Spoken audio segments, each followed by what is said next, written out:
Hello everyone. Today we are doing chapter 2. We are not afraid to die if we can all be together. This is second chapter of Hornbill and this is second video means part 2 written by Gordon Cook and Alan East.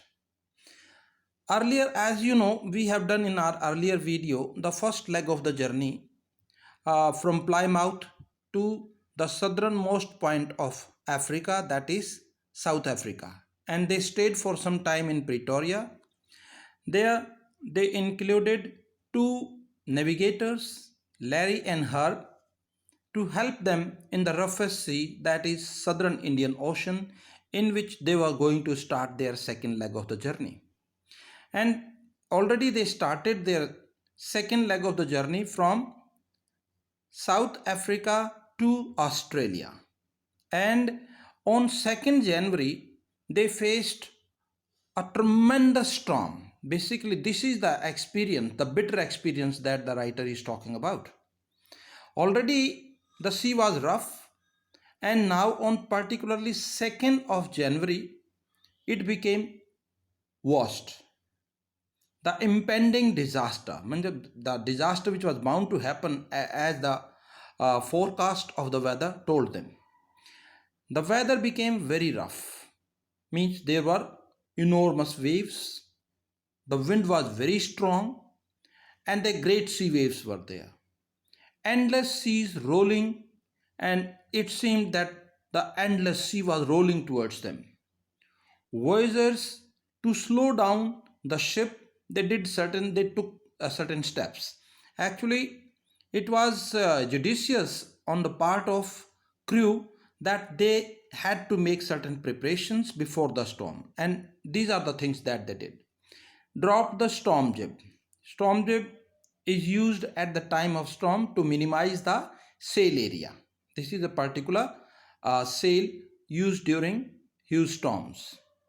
Lashed mooring rope across the stern, even to lower down the speed.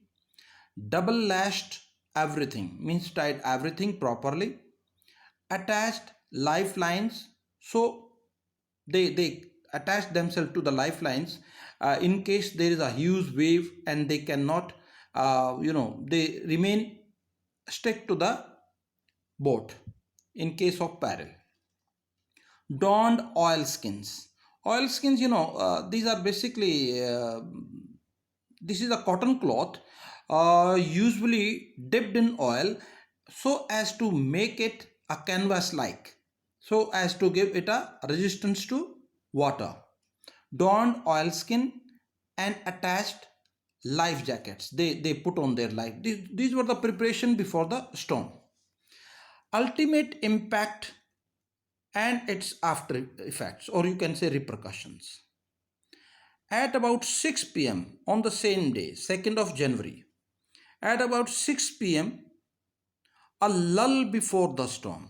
It was very silent. The wind dropped, and it was just like a lull before the storm. Sky grew dark. A gigantic wave, vertically erect, was coming towards them. Initially, when they saw this wave, they misjudged it. They thought that this is a huge cloud.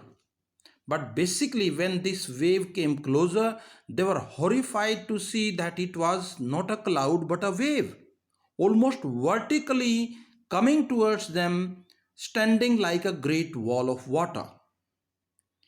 A powerful blow of water shook the deck. It was such a mighty blow that this ship was almost, shaken. At this particular point, Captain, he was thrown overboard and sank into the sea. So he was there in the wheel room, but the force of the water threw him overboard and he was lost in the sea. But he had attached lifeline, so he couldn't go far away from the boat, though badly injured, and his ribs cracked, teeth broken, and mouth full of blood. He still remained near the wave walker, and he saw just when a wave put his mouth, put his face out of the water, he could see the wave walker almost horizontal. Means that was it was almost capsizing, means about to sink. Somehow, luckily, the captain sailed to the wheel. So, with the help of that lifeline attached, he could go to the wheel room.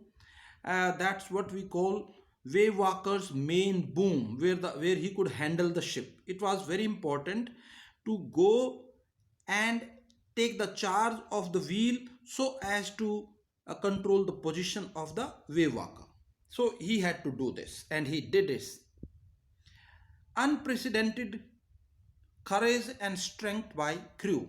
Now, at this particular point, it was not only the captain who showed extreme courage, but other members of the crew also. Particularly, Larry and her, they pumped like madman. This was basically, initiative taken by these two, that the water which had entered into the boat or the ship, they started pumping it out. Now, when the captain left the wheel for some time to his wife Mary, and he went down in search of certain things, then he saw his daughter Suzanne, who was badly injured, a bumped head, but he had no time for bumped heads. But his daughter also showed exemplary courage, and she was not at all worried about her bumped head. Ultimately, Captain managed a hammer, some screws, a canvas for necessary repair. Until unless this repair was to be made, the ship was going to sink for sure. So to cover the gap. Now, ultimately, this was a rescuing operation going on. Today we are doing up to this point. In the next video, we'll be doing the rest of the part. By then, have a good time. Thank you.